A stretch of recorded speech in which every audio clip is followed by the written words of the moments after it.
Okay, it's party time here at Berks Catholic. It's media night, winter sports, and my good friend Bob Birmingham joining me, girls basketball coach here at Berks Catholic. Boy, what kind of an off season did you have? Oh, yeah, nice off season.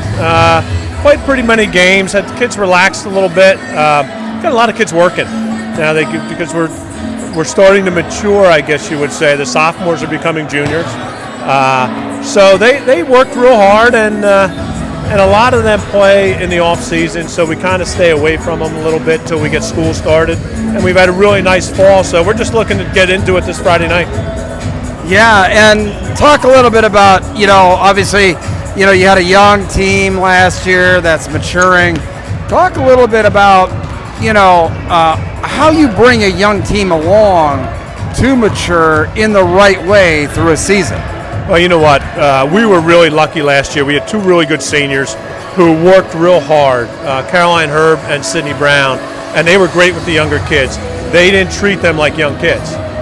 They allowed them to make mistakes. They allowed them to be themselves out on the floor, and I think that helped them mature a lot. Now they saw those two leave and graduate, and somebody needed to step up, and we're seeing a lot of different kids step up for us, a lot of different ones being leaders at different times. We talked a little bit about our energy. I think we need to get our energy up a little bit, and that comes with experience as well. But I think our competition the last couple of years really helps. We're playing a really tough non-league schedule. I mean, we open up this year with DeLone Catholic, who's one of the best programs in the state, and we have them here at home. So we'll see how that goes. But it's again, we're just going to try to keep moving in the right direction every single day of practice.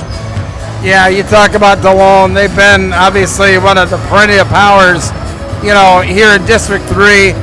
Who are some of the teams that obviously you're going to keep your eye on in your Berks League schedule that, you're going to need some W's against if you expect to be section champ? Oh, yeah. Not just our section, our division.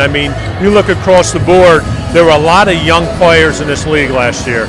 You look at Player of the Year. Maya Stewart was only a sophomore. And we scrimmaged Wyo on Saturday. It was a great scrimmage. The kids played real hard on both sides. And it was nice to get up against someone else. But you look at Wilson, who I think started 4 freshmen at one time last year. Exeter was young in across the division. Muhlenberg was young. Brandywine Heights and Schuylkill Valley, they were both young.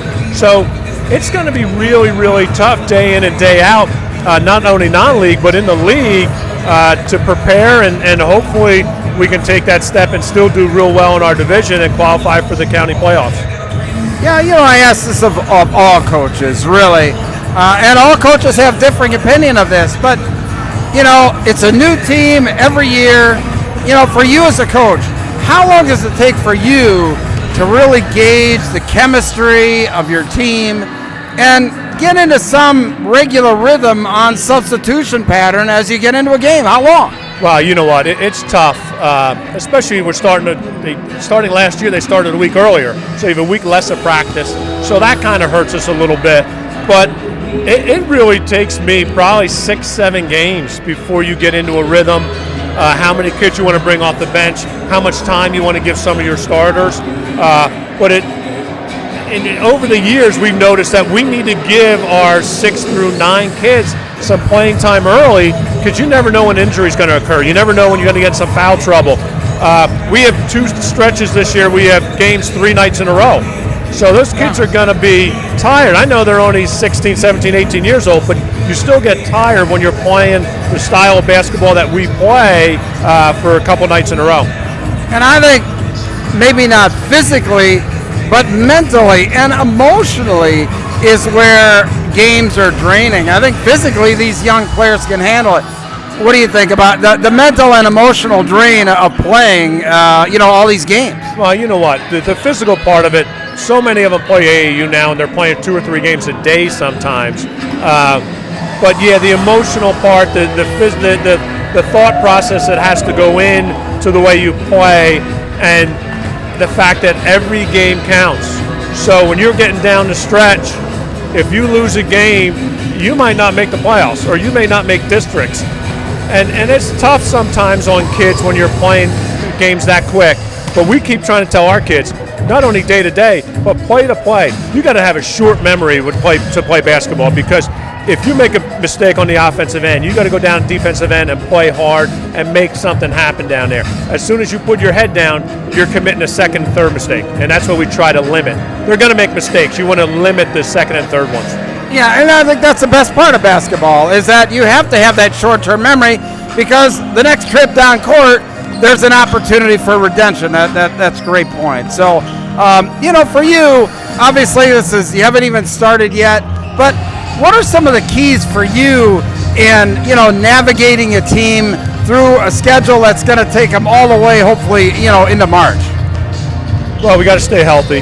That's the first thing. So we do take some time off and give them sometimes 2 days rest. Over the holidays this year, we don't have a game. So we're going to give them 3 or 4 days over the holidays in a row so they can be with their families, because this is a tough season to winter.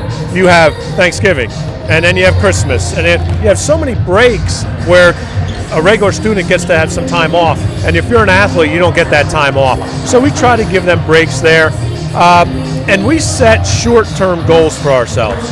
We set goals for our division and goals for the county and goals for the district, and we also set team and personal goals, and I think that helps keep the kids focused, because there are things that they can attain in a short period of time, and they can see those little gains and those little wins that we need, because what we're ultimately looking for is those wins at the end. Bob, thanks a lot, man. Great to see you again, and I look forward to seeing what you guys can bring to the table this season. My pleasure, and thanks for being here tonight. We really appreciate everything you do. Okay, thanks a lot. More interviews coming.